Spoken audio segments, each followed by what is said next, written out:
नमस्कार मित्रांनो, तुमचे स्वागत आहे श्री स्वामी समर्थ.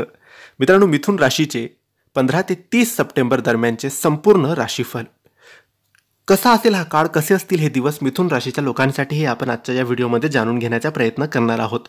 तुमची किंवा तुमच्या जवळच्या व्यक्तींची मिथुन राशी असेल तर तुम्ही हा व्हिडिओ संपूर्ण पाहावा.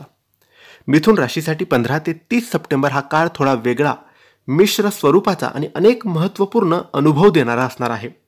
बुध ग्रह तुमचा अधिपती असल्याने या काळात बुधाची चांगली साथ तुम्हाला मिळेल, ज्यामुळे तुमचे विचार अधिक स्पष्ट होतील, निर्णय क्षमता वाढेल आणि संवाद कौशल्य अनेक ठिकाणी यामुळे तुम्हाला यश मिळेल. मात्र शनी व राहूचे थोडेसे दडपण तुम्हाला जाणवू शकते, त्यामुळे संयम पाळणे गरजेचे आहे. करिअरच्या दृष्टीने पाहता या काळात ऑफिसमध्ये नवीन संधी मिळतील. तुमच्या कल्पकतेमुळे, हुशारीमुळे आणि बोलक्या स्वभावामुळे लोक तुमच्याकडे आकर्षित होतील. नवीन प्रोजेक्ट्स मिळतील आणि वरिष्ठांकडून कौतुक होईल. मात्र सहकाऱ्यांशी वाद टाळा. व्यावसायिकांसाठी हा काळ उत्तम आहे. नवीन कॉन्ट्रॅक्ट्स, नवीन ग्राहक मिळतील, पण जोखमीच्या व्यवहारापासून दूर राहणे हिताचे ठरेल. आर्थिक बाबतीत हा काळ स्थिर आहे. अचानक धनलाभ होण्याची शक्यता आहे. गुंतवणुकीसाठी हा योग्य काळ आहे, पण घाई गडबडीत निर्णय घेऊ नका.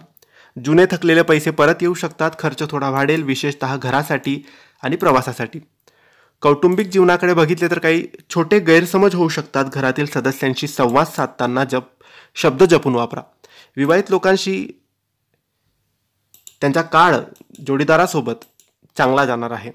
नातं अधिक मजबूत होईल. प्रेमसंबंधात असलेल्या लोकांसाठी हा काळ आनंददायी आहे. रोमॅन्टिक क्षण अनुभवायला मिळतील. ज्यांचे संबंध तणावग्रस्त आहेत त्यांना थोडा आराम नक्की मिळेल. आरोग्याच्या दृष्टीने थोडा ताण जाणवेल. मानसिक अस्वस्थता, झोप न लागणे तसेच श्वसन संस्थेशी संबंधित त्रास उद्भवू शकतो. हलका आहार, ध्यानधारणा आणि वेळेवर झोप यांचा अवलंब केल्यास आरोग्य सुधारेल. प्रवास योग लाभदायी असेल, पण अति थकवा घेऊ नका. विद्यार्थ्यांसाठी हा काळ खूप शुभ आहे. अभ्यासात लक्ष केंद्रित राहील. स्पर्धा परीक्षा किंवा मुलाखतीसाठी केलेला अभ्यास फळाला येईल. ज्यांना परदेशात शिक्षण किंवा नोकरीच्या संधी हव्यात त्यांच्यासाठी चांगला काळ आहे. एकंदरीत 15 ते 30 सप्टेंबर हा काळ मिथुन राशीच्या व्यक्तींना प्रगती, नाव, पैसा, नवे अनुभव देणारा आहे. काही अडथळे येतील, पण बुधाच्या कृपेने तुम्ही सर्वांवर मात करू शकाल. महिन्याच्या शेवटी तुम्हाला जाणवेल की हा काळ तुम्हाला आत्मविश्वास, नवी दिशा आणि यश देऊन गेला आहे. तर मित्रांनो, हे होते मिथुन राशीचे संपूर्ण राशी भविष्य. तुम्हाला माहिती कशी वाटली आम्हाला नक्की कळवा, आणि माहिती आवडली असेल तर लाईक आणि शेअर करा. काही प्रश्न असेल तर कमेंट्सद्वारे विचारा. आमच्या चॅनलला सबस्क्राईब करायला विसरू नका. धन्यवाद. श्री स्वामी समर्थ.